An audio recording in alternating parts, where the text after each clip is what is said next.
Welcome to Fast Effect, Double Speed, Magic the Gathering from ELD's Time Vault games. If you take a look at that like count, if it's less than 20, how about giving us a like?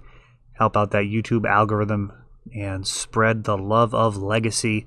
As we've got Jovan on Belcher versus 4-color SnOko. These decks couldn't be more different. Jovan moving all in here.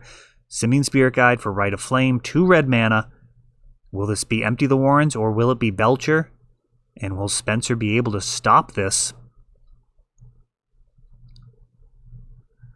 A Seething Song now, past that pivotal 4 mana mark. Force and Negation is going to deny the Seething Song and all of the cards that have been played so far. So that's like a 4 for 2, something like that.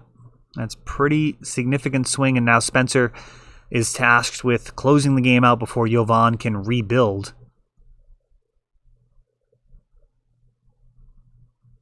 Really zoomed out here on Spencer's layout, but looks like a pretty good webcam. We can see what's going on. Though the cards are smaller, we've got a Dreadhorde Arcanist, and this could be a pretty devastating game, as it's not impossible that Dreadhorde Arcanist could literally just slap Jovan 20 times before he actually gets a hand that can do anything. That is probably not how it'll go, but that is a possibility. Icefang Coatl, doubling the clock. And Dreadhorde Arcanist can actually push through some real significant damage when coupled with Lightning Bolt. Another Dreadhorde and nothing to do with it. Just going to keep pushing through damage. Spencer would love to get like a cantrip here, like a Brainstorm or Ponder. Really improve the quality of his hand, find some other 1-drops to be able to use, but Chrome Mox coming down from Jovan, avoiding discarding end of turn. And a Brainstorm, and that's very bad for Jovan. I mean, it's already a terrible situation.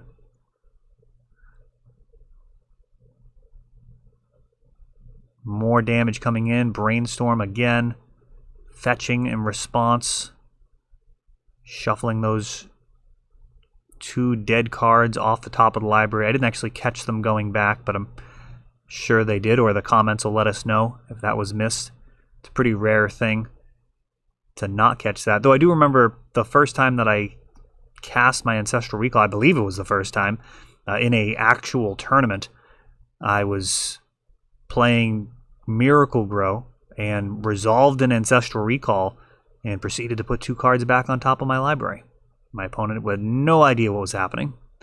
Lightning Bolt is going to hasten Jovan's demise here, and he's going to look to just do better in hopefully games 2 and 3 for him. Spencer in commanding lead here.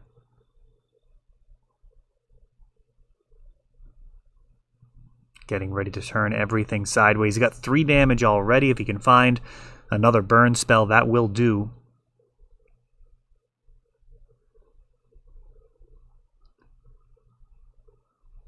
Nope. Looks like it's going to be 1 to 2 more turns here. It would be legitimately shocking if Jovan managed... now it's 1 turn. That Lightning Bolt did go to the face. It would be legitimately shocking to see Jovan pull a comeback here, but he has no option as there's lethal on board. LED. We've got a couple of Chrome Moxes.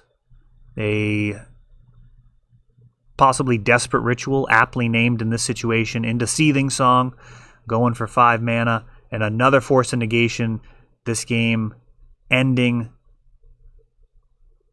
Oh no, we've got an Echo of Aeons. No, we don't. Okay, that lost me there. It looked like there was going to be an Echo of Aeons off of that Lion's Eye Diamond. But looks like the game ended essentially how it began. Force and Negation, just an absolute powerhouse printing. Finally actually being recognized on the secondary market for the just absolute juggernaut that it is. I think it's got like a $55 price tag at many of the major vendors at this point. And man, when that thing was selling for like $20, $25, I couldn't wrap my brain around it. I mean, I did sell them to my customers at whatever the market rate was at the time, but I had a real inclination to just set aside like, 20 of that card or 40 of that card, just because, like, how could it possibly be that cheap? But there was a lot of Modern Horizons on the market for a while. We're going to be in really interesting times, I think, financially, in terms of vendors, like the difference between the vendors who can handle singles and who don't. I mean, there's products out there right now with singles that are actually worth more than the sealed product. That really hasn't been a common occurrence in the past, as a large amount of the people that were handling that sealed product were savvy enough that they could be opening it. But if you've got stores that are just looking to liquidate things at what they think MSRP is, or whatever their suggested retail is, just make some opportunities. I'm looking at you, Commander decks. So Yovan on the play. We'll give Spencer that check mark as he picked that one up.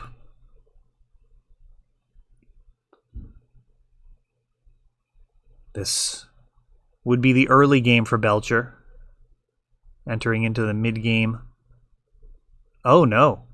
Oh, this is not ideal. Yovan mulliganing, needing to pass the turn. He's going to need more help off the top of his deck before even attempting that first turn win. Or it's not even a first turn win anymore. He's past the first turn. So this is an issue.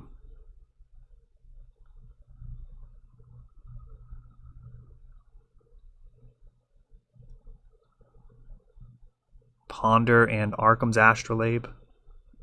It's pretty brutal that you can turn 1 Astrolabe, turn 2 basic swamp, him to Torok someone. I mean, that type of mana, I mean, man, is it good. Arkham's Astrolabe, such a incredibly strong card.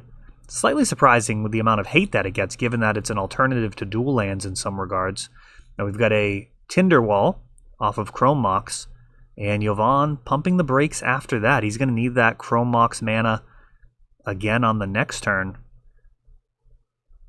And Spencer actually recognizing that. Ancient Grudge taking it out, leaving Yovan with just a lone Tinderwall.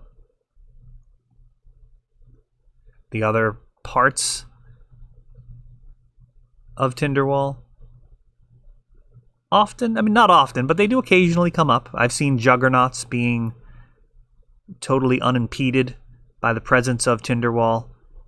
Of course, the Belcher player attempting to block, but Juggernaut can't be blocked by walls. Something that doesn't come up very often, but it's pretty fun when it does. And then also Tinderwall sacrificing to kill creatures that it is blocking is one that is very shocking to people. I've actually taken out Thalia that way before and went on to win the game. I mean, that is a painful lesson to learn. Tinderwall now, though, creating mana. Yovan's got 4 Seething Song, and it looks like we're going to be going with an Empty the Warrens kill here because he's already got plenty of mana. If it was a Belcher, it'd already be coming down in all likelihood. Oh, Burning Wish, that does also make sense here. And we've got a Veil of Summer.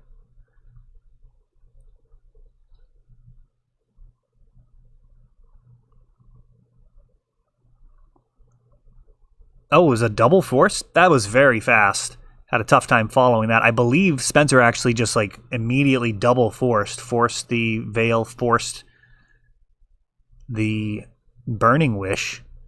So Yovan left with a Lion's Eye Diamond and facing down a whole bunch of elk here.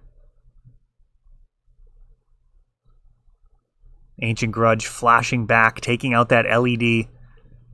And Yovan down to just 3. Facing down lethal. And that is going to do it. So SnOko with plenty of counter magic to stop those critical spells. Veil of Summer, a great new addition to Belcher.